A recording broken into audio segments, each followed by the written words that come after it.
धन धन सद्गुरु तेरा ही आसरा। बेल आइकन का बटन दबाकर चैनल को सब्सक्राइब करें।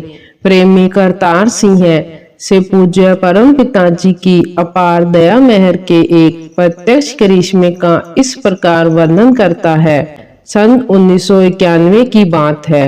उसका छोटा लड़का तब 6 वर्ष का हो चुका था। फिर भी वह न तो चल फिर सकता था और न ही ठीक ढंग से बोलता था। उसने लड़के का बहुत इलाज करवाया, परंतु फिर भी बच्चे की हालत में कोई सुधार नहीं हुआ।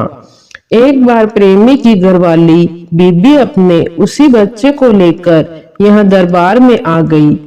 उस समय वाली दो जहान पूज्य परम पिताजी तथा श्री हजूर महाराज पूजनीय पिताजी साथ संगत में विराजमान थे।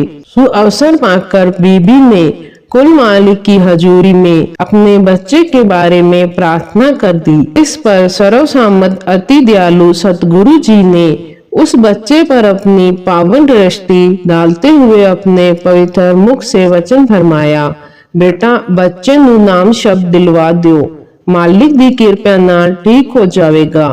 घबराउन दी कोई खास गल नहीं है, मालिक सब ठीक कर देवेगा। परम पिताजी का फरमान है, जो बात दवा से नहीं बन सकती वह दुआ से बन जाती है।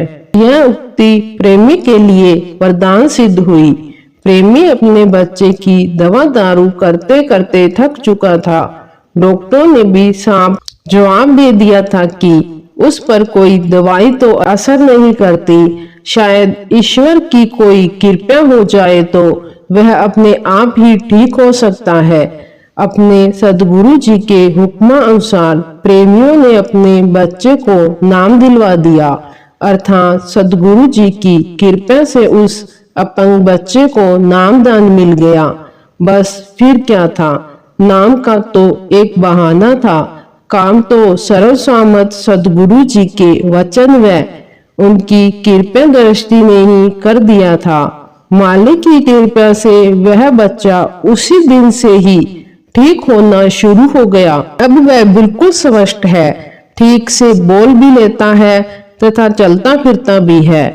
प्रेमी लिखता है कि अपने परम पूजनीय सदगुरु जी के वचनों के अनुसार उसने उसे केवल नाम शब्द ही दिलवाया है, उसे दवाई की एक गोली तक भी नहीं दी।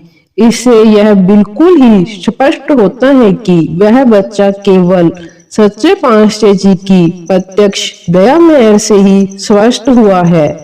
जीव के जन्मों जन्मों के कर्म उसके साथ ही रहते हैं। वह जिस जून में जाता है कर्मों का अथाय भंडार उसके साथ ही रहता है, जो बिना पूरे सतगुरु की कृपा दृष्टि वचन या बिना नाम शब्द के खत्म नहीं होता। सतगुरु अपने वचनों नाम के सिमरन तथा पावन दृष्टि के द्वारा प्रेमी के उन सच्चित कर्मों को धीरे धीरे काट कर उसे हर प्रकार के कर्मों से रहित कर देता है। फिर भी अत्यंत जरूरी कर्म जो केवल उसी जीव से ही भुगतवाने होते हैं, सतगुरु उन्हें सूली की सूल बनाकर समय पास खड़े होकर उसे भुगतवा देता है, जिसका जीव को पता तक भी नहीं चलने देता। जैसे कि प्रेमी करतार सिंह के लड़के के पिछले उस सख्त कर्म को परम पिता शाह सतनाम सिंह जी ने अपनी पावन दृष्टि तथा इलाही वचनों के द्वारा नाम का बहाना बनाकर पल में ही काट दिया। प्रेमी परिवार अपने सदगुरु की उस अपार रहमत को देखकर अति प्रसन्न है तथा अपने प्यारे प्रीतम का बारंबार धन्यवाद करता है। धन धन सदगुरु तेरा ही आसरा।